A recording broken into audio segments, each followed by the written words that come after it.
Welcome back to another video. Thank you so much for all the support that you have given us. Let's back into the video. Love, partnership, soulmates. So many of us spend a good chunk of our lives looking for the one. But what happens when we actually find someone? How do we know if they're the person who's right to spend the rest of our lives with, or even if starting a relationship with them is the right choice?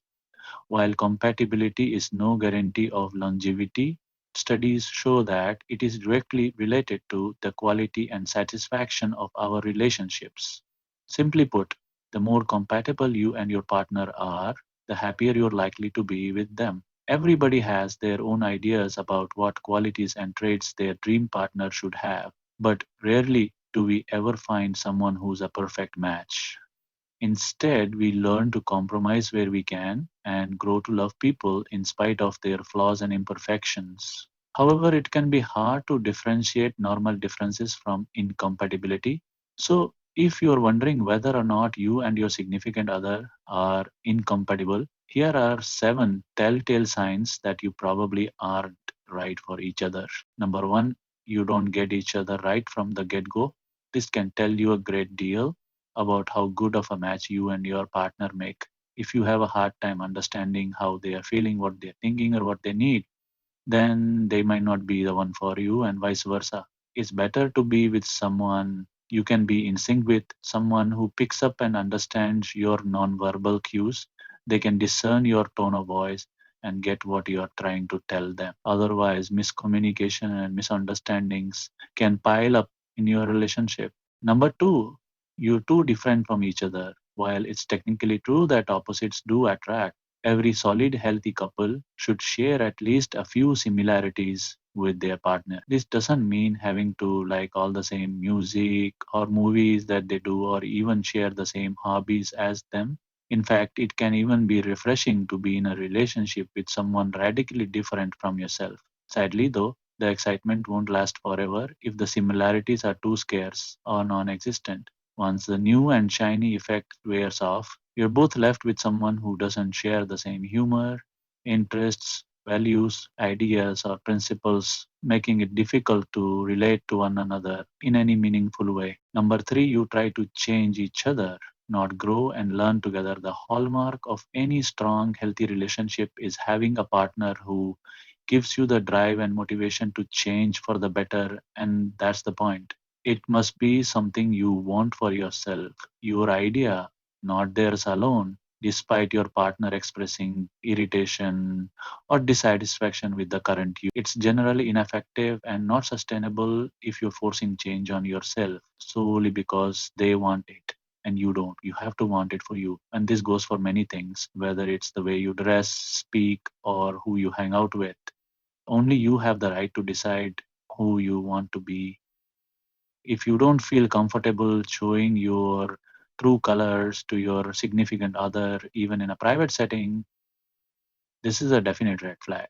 Number four, there is constant or highly frequent arguing. It's perfectly normal and healthy to disagree with your partner about something from time to time, especially if it's over something that's important to the two of you.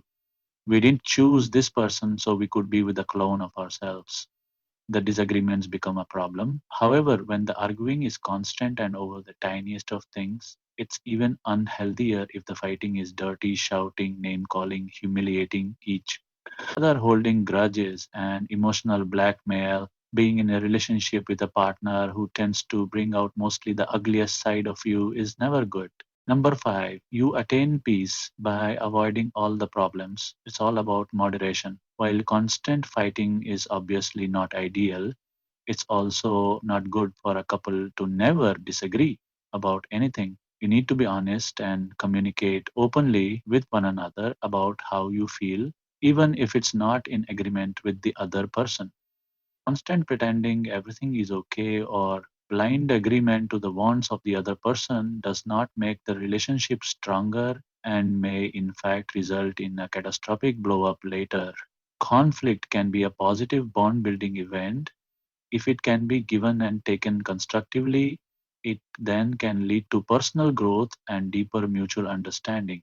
Number six, your socializing is isolated from everyone else. Do you find that when you and your partner go out, it's nearly always only with each other? No friends, no parties or group hangouts? Do you never spend any time with their friends? Have you even met their friends? Is their family still a group of mystery people you've never been introduced to, even though you've been together for a while?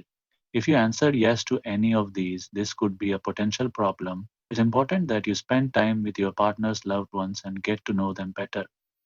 Couples who make the effort to be close with the other important people in their partner's lives tend to have longer and happier relationships. Number seven, you're not attracted to them. Lastly, but most importantly, even when everything seems perfect on paper, if you don't have any romance or chemistry, it's simply not going to work. Without even an inkling of those factors, you might have a best friend, but not necessarily a significant other.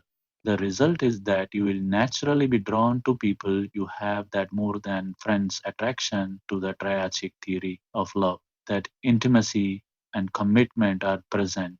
Without passion, the love you share will only be platonic, like the love shared between you and your friends and family.